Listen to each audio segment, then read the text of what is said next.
Hi, I will be doing my informative speech on the Hatfield and McCoy feud. Now, there are three big events that arguably are what started the feud, but either way, these three events did fuel the feud in some way.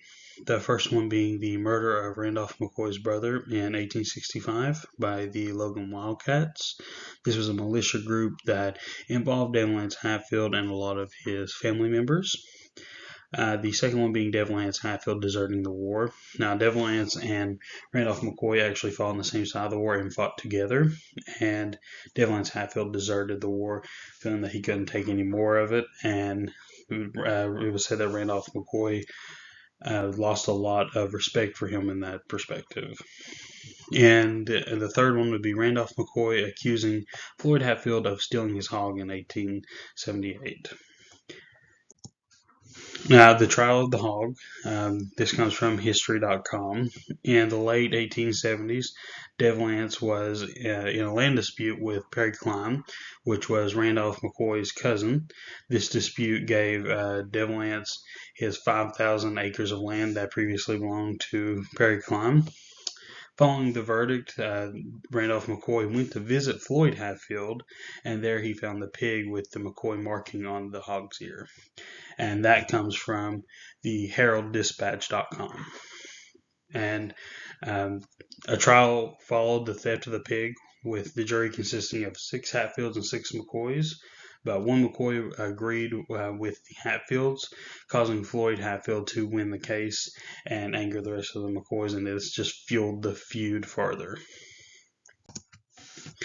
Following that, and on the election day in August of 1882, 3 of Randolph McCoy's sons got into a physical altercation with 2 of Devil Anse's brothers. One of the sons stabbed Ellison Hatfield, Devil Anse's brother, repeatedly and shot him in the back. Now, the McCoys were apprehended by law after fleeing the Election Day festival, but the Hatfields took them into custody. They intercepted the law that was transporting them back, and intercepted them and took them to their home. And after finding out that Ellison had died from these wounds, Devil Anse actually took all of his family and had them tie the 3 McCoy boys to pawpaw trees and fired more than 50 shots, killing all 3 of the brothers. This is what really started the bloodshed of the war, of the feud. During the Election Day event, the McCoy daughter Roseanne and Hatfield's son Jonesy snuck away from the festival.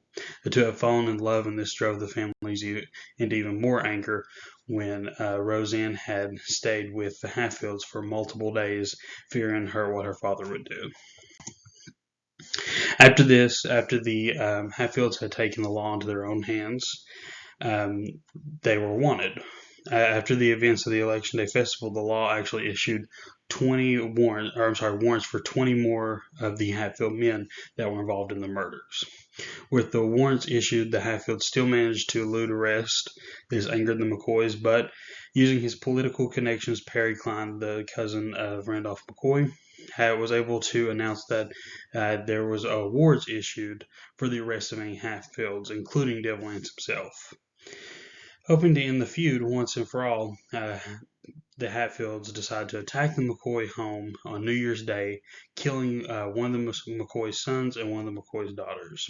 Randolph had managed to escape this attack by fleeing into the woods, and his wife suffered from crushed skull and brain damage.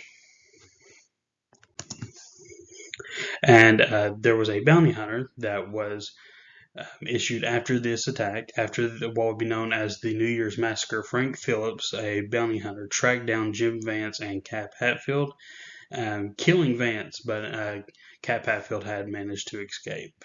And the previous slide also came from the WVEncyclopedia.org. I did forget to mention that. But Phillips would go on to arrest 9 Hatfield members and the rest of their allies. And this is coming once again from History.com.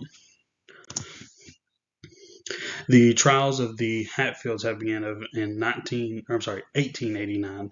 This resulted in 8 of the Hatfields and their allies being sentenced to life in prison, and Ellison Mounts, the son of Ellison Hatfield, that was killed on the Election Day festival, being sentenced to death. Mounts was known to be mentally challenged, and many had thought that he was just using this as an scapegoat for the Hatfields. After the feud, both families tried to mend what was broken of their families. Randolph McCoy had eventually died from burns from an accidental fire that he was having with his family.